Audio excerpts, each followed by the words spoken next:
दोस्तों, आप सभी का स्वागत है। आज हम लोग एक इम्पोर्टेंट चैप्टर के बारे में डिस्कशन करें जिसका नाम है प्रीएम्बल।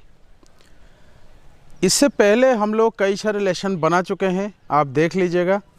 जैसे हिस्टोरिकल बैकग्राउंड हम लोग डिस्कशन कर चुके हैं और उसके बाद हम लोग making of Indian constitution, Bharat का संविधान कैसे बना था उसके बारे में डिस्कशन कर चुके हैं और साइलेंट फीचर्स जो होता है उसके भी डिस्कशन कर चुके हैं।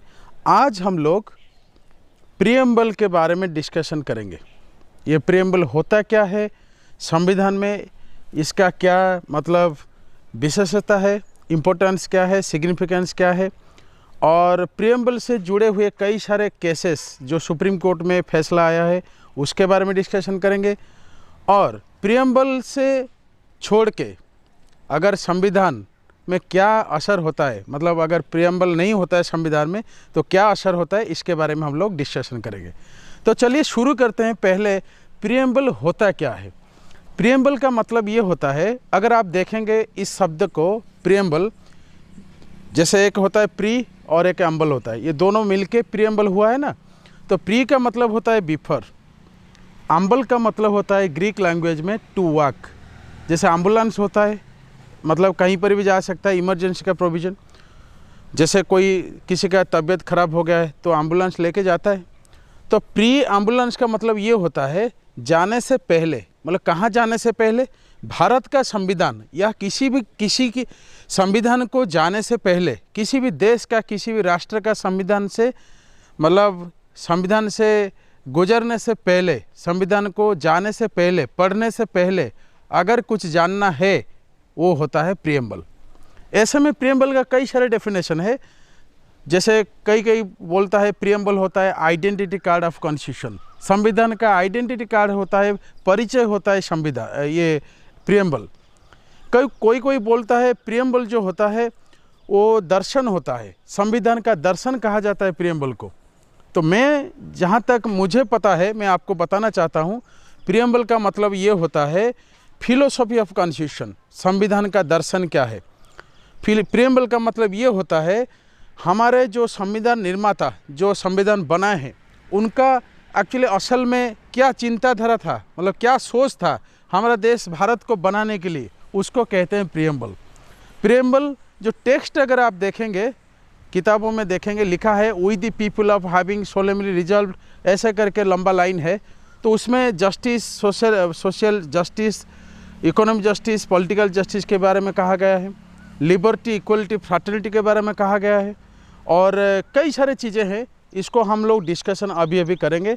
और इसके बाद सुप्रीम कोर्ट में जो केस आया था उसके बारे में भी डिस्कशन करेंगे। देखिए, एक चीज़ बताता हूँ, दुनिया में कोई भी देश आप जाइए, वहाँ पे जो संविधान है शुरू होता है प्रीएम्बल से। प्रीएम्बल जो है संविधान का एक इंटीग्रल पार्ट होता है। संविधान का जो फिलोसॉफी होता है, दर्शन होता है, फिलोसॉफी मतलब जो मकसद होता है, जो पर्पस होता है, वो प्रीएम्बल में जुड़ा हुआ है। अगर आप हमारे देश भारत का बात करेंगे तो मैं बताना चाहूँगा 1946 में जवाहरलाल नेहरू एक रिजोल्यूशन लाए थे कॉन्स्टिट्यूएंट असेंबली में। कॉन्स्टिट्यूएंट असेंबली मतलब जो कॉन्स्टिट्यूएंट असेंबली, पहले बता देता हूँ, जो संविधान लिखने के लिए जो मीटिंग हुआ था, जो गेट टुगेदर हुआ था, उसको कहते हैं कॉन्स्टिट्यूएंट असेंबली। तो इस कॉन्स्टिट्यूएंट असेंबली में संविधानिक सभा जो हुआ था, मतलब संविधान लिखने के लिए, वहाँ पे पंडित नेहरू 13 दिसंबर 1946 में क्या हुआ, एक रिजोल्यूशन लाए। उस रिजोल्यूशन को कहते हैं objective resolution, OR, objective resolution. और उसी ऑब्जेक्टिव रिजोल्यूशन बाद में मॉडिफाई होके प्रीएम्बल का रूप ले लिया। जब संविधान बन गया, जब संविधान लागू हो गया पूरी तरह से, जैसे मान लीजिए संविधान कब लागू हुआ था, ऐसे देखा जाए तो 26 नवंबर 1949 में कुछ हिस्सा, कुछ पार्ट लागू हो गया था, और पूरी तरह से 26 जनवरी 1950 में लागू हुआ था। 26 जनवरी को हम लोग रिपब्लिक डे सेलिब्रेट करते हैं। तो मैं ये बताना चाहता हूँ, संविधान जब पूरा लागू हो गया, उसमें आप देखेंगे तो प्रीएम्बल का एक पन्ना आ गया। एक पन्ना नहीं है, वो फिलोसॉफी है, वो दर्शन है, वो आइडेंटिटी कार्ड है, एक देश का क्या कहते हैं, आप ये बोल सकते हैं एक निशान है।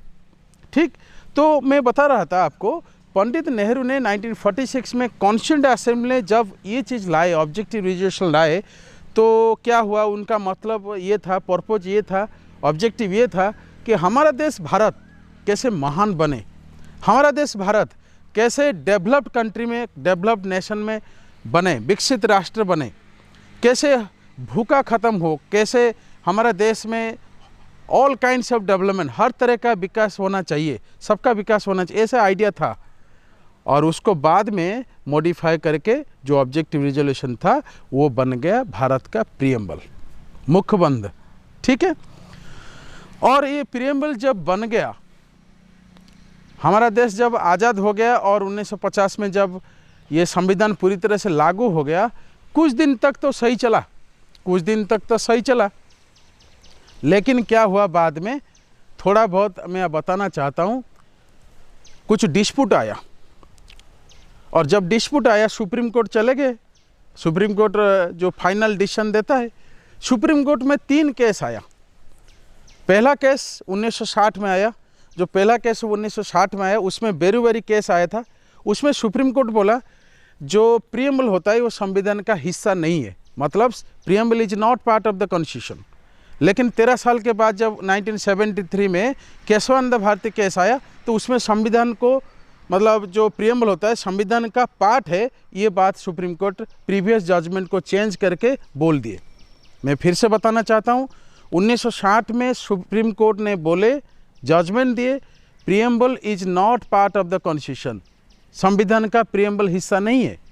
लेकिन 13 साल के बाद 1973 में जब केशवानंद भारती केस आया, सुप्रीम कोर्ट जो बेरुवेरी केस था उसका जो जजमेंट था उसको चेंज कर दिया और बोले, जजमेंट दिए, preamble is part of the constitution, और प्रीएम्बल बहुत एक्सट्रीमली इम्पोर्टेंट है, वो संविधान का हिस्सा है। फिर आगे जाके 1995 में LIC इंडिया केस जब आया, सुप्रीम कोर्ट और थोड़ा मॉडिफाई करके बोल दिए, जजमेंट दिए, preamble is not only part of the constitution, it's the integral part of the constitution. मतलब संविधान का जो प्रीएम्बल होता है, ऐसा नहीं कि वो सिर्फ पार्ट है, इंटीग्रल पार्ट है। मतलब आप ये बोल सकते हैं इसको अलग नहीं कर सकते, संविधान का पूरी तरह से हिस्सा होता है कौन, प्रीएम्बल होता है। ये चीज़ मैं आपको बता दिया। तो 3 केस याद रखिएगा, 1960 जिसमें कहा गया not part of the constitution, मतलब संविधान का हिस्सा नहीं है प्रीएम्बल, और 1973 में ये कहा गया, मतलब सुप्रीम कोर्ट जजमेंट दिया, जो प्रीएम्बल होता है वो संविधान का पार्ट है। और आगे चल के 1995 में सुप्रीम कोर्ट बोला, पूरा ज़बरदस्त जजमेंट दिए, प्रीएम्बल जो होता है इंटीग्रल पार्ट है, मतलब पूरी तरह से वो पार्ट है संविधान का। क्लियर हुआ ये बात। अभी हम लोग कुछ जो प्रीएम्बल का शब्द होता है, जैसे मान लीजिए लिबर्टी, इक्वालिटी, फ्रैटर्निटी होता है, जस्टिस और सोशल जस्टिस, इकोनॉमिक जस्टिस, इसके बारे में हम लोग डिस्कशन करेंगे। मैं पहले बताना चाहता हूँ, हमारा जो प्रीएम्बल है उसमें अगर आप देखेंगे कुछ शब्द, जैसे मान लीजिए लिबर्टी, इक्वालिटी, फ्रैटर्निटी है, ये कहाँ से हम लोग इंस्पायर होके, प्रेरित होके वो लाए हैं, ये जानना बहुत ज़रूरी है। आपको पता होगा 1789 में जो फ्रेंच रिवॉल्यूशन हुआ था, फ्रेंच रिवॉल्यूशन में हम लोग ये कॉन्सेप्ट लाए थे, ये फिलोसफी लाए थे कि हमारे संविधान में हम लोग लिबर्टी, इक्वालिटी, फ्रैटर्निटी, भाईचारा का जो भावना होता है, ब्रदरहुड का जो भावना होता है, लिबर्टी जो फ्रीडम का जो भावना होता है, कॉन्सेप्ट होता है, उसको डालेंगे। और इक्वलिटी का कॉन्सेप्ट भी डालेंगे, मतलब all are equal in the eyes of law. कोई भी बड़ा नहीं होता है, कोई भी छोटा नहीं होता है, भले भारत का राष्ट्रपति हो या आप और हम जैसा आम नागरिक क्यों ना हो। ये चीज़ हम लोग फ्रेंच रिवॉल्यूशन जो हुआ था वहाँ से लाए हैं, 1789 में फ्रेंच रिवॉल्यूशन हुआ था। अभी हम लोग बात करेंगे जस्टिस के बारे में। आप देखिएगा प्रीएम्बल का टेक्स्ट, उसमें लिखा है जस्टिस। जस्टिस जो होता है, किस तरह से जस्टिस होना चाहिए, सबको न्याय मिलना चाहिए, पॉलिटिकली जस्टिस मिलना चाहिए, इकोनॉमिकल जस्टिस मिलना चाहिए, कोई बड़ा कोई छोटा नहीं होना चाहिए, और इक्वालिटी जो होता है वो भी मिलना चाहिए, ठीक है। एक चीज़ बताना चाहता हूँ, ये प्रीएम्बल तो मैंने बता दिया, प्रीएम्बल क्या होता है, उसमें केस रिलेटेड क्या है, ये सारे मैंने बता दिया।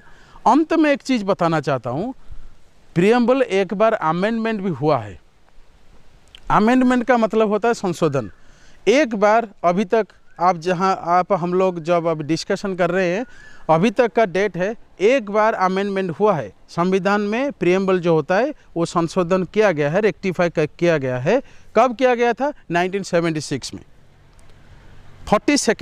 42nd अमेंडमेंट जब हुआ 1976 में, तब प्रीएम्बल में 3 नए शब्द जुड़ा गया जिसको आप याद रखना चाहिए। एक होता है, अब फॉर्मूला बता देता हूँ आपको, SSI, एस में सोशलिस्ट होता है और एस में होता है सोशलिस्ट, सेकुलर, इंटेग्रिटी। 3 शब्द याद रखिएगा, SSI, socialist, secular and integrity. ये 3 नए शब्द जो होता है वो नहीं था ओरिजिनल प्रीएम्बल में। वो 1976 में जब संविधान में संशोधन किया गया, सबसे बड़ा संविधान संशोधन अगर कहा जाता है तो 1976 का 42nd अमेंडमेंट कहा जाता है, क्योंकि 42nd अमेंडमेंट में ऐसा हुआ, संविधान में बहुत सारे चीज़ें संविधान में संशोधन हुआ था, इसलिए इसको मिनी कॉन्स्टिट्यूशन भी कहते हैं। किसको?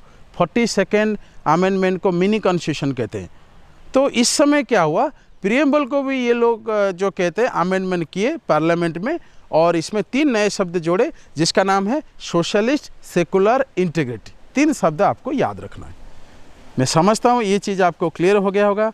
मैं समझा रहा था विकास, मेरा नाम विकास है। मैं उम्मीद करता हूँ ये लेसन आपको पसंद आया होगा। अगर पसंद आया है तो लाइक करना मत भूलिए, सब्सक्राइब करना ना भूलिए। हर कोई बोलता है सब्सक्राइब करने के लिए, मैं भी नहीं छोड़ता, मैं भी बोल रहा हूँ। पहले बोल नहीं रहा था, अभी बोल रहा हूँ। तो लाइक कीजिए, कमेंट कीजिए, शेयर कीजिए और सब्सक्राइब कीजिए। और कोई भी डाउट होता है तो नीचे नंबर दिया गया है, उसमें आप संपर्क कर सकते हैं। Thank you for watching. Thank you very much.